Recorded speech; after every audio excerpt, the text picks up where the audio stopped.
Joining us now, retired Admiral John Kirby, spokesperson for the White House National Security Council. Admiral, good morning. As you know, the IDF just released its findings on how this aid convoy was bombed by Israeli forces this week. It says the strike on the vehicles is a grave mistake stemming from a serious failure due to a mistaken identification, errors in decision-making, and an attack contrary to the standard operating procedures. World Central Kitchen this morning is saying fine, but it wants an independent investigation, saying Israel cannot be expected to investigate its own mistake, its own accident. What do you say about that? Should there be an independent commission? We're going to work our way through that investigation ourselves and take a look and see what we think of their findings and their conclusions before we make any kind of judgment going forward. This is an agency of the Israeli government that has conducted independent investigations before. They're charged. It's kind of like an inspector general, if you will.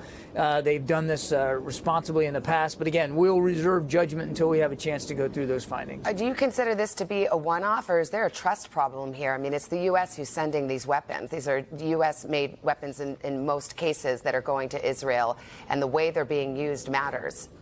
Yeah, the way they're being used absolutely matters, and that was a major point by President Biden yesterday in his call to Prime Minister Netanyahu, that how they're prosecuting this war, how they are conducting these operations absolutely matters. They've got to be more precise. They've got to be more careful. The president said too many civilians are being killed, and now with humanitarian aid workers coming under fire, you have a real risk not only to their lives and, of course, their missions, but to other aid organizations making decisions about whether they're going to continue to support the people of Gaza. We can't allow that to happen. So it was a very frank discussion, but the president was very clear that if we don't see meaningful changes in the policy approaches by the Israeli government, there's going to have to be meaningful changes in our own policy approach to Gaza. Well, let's unpack that a bit. Meaningful changes, what the potential consequences are, because the primary leverage the U.S. has is arms. I read this quote by a retired general in Israel who said, all of our missiles, the ammunition, the precision-guided bombs, all the airplanes and bombs, it's all from the U.S. The minute they turn off the tap,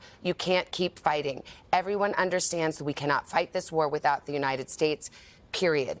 Is the U.S. prepared to cut military aid to Israel if you do not see the results you want?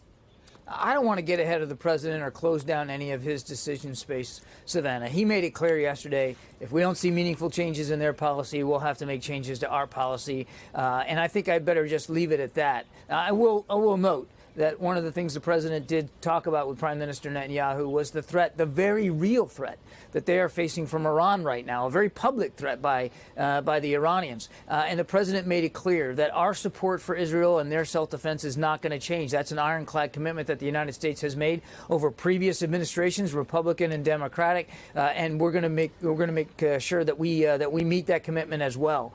They live in a tough neighborhood, and while we're all focused, rightly so, on the threat from Hamas and the war in Gaza, we need to remember that they're also under threat from Hezbollah up to the north, from the Houthis down in Yemen, and from militia groups that the Iranians are funding, resourcing, training, and preparing in Iraq and Syria. And fair enough. To that end, the president, when he went to Israel, he has called his support for Israel rock solid and unwavering. Now it seems Israel is on a very short leash with this administration. How do you reconcile those two things? Well, both things can be true. I mean, you can continue to have a rock-solid, unwavering support for Israel because of the neighborhood they're living in and the threats they're facing, but take issue with the way in which they are conducting these particular operations. And that's the discussion that they had yesterday. The president made it clear there's been too many civilian casualties. There's too much risk to humanitarian aid workers. There's not enough aid getting in, and we've got to get a ceasefire in place so we can get the hostages released. There's negotiations starting here in Cairo over the weekend, or restarting, I should say, in Cairo over the weekend. The president urged the prime minister to attend those negotiations and to try to close on this hostage deal as quickly as possible. All right, Admiral Kirby, I think we're out of time. Appreciate it. Thank you. Yes, ma'am. Hey, thanks for watching. Don't miss the Today Show every weekday at 11 a.m. Eastern, 8 Pacific on our streaming channel, Today All Day. To watch, head to today.com/allday or click the link right here.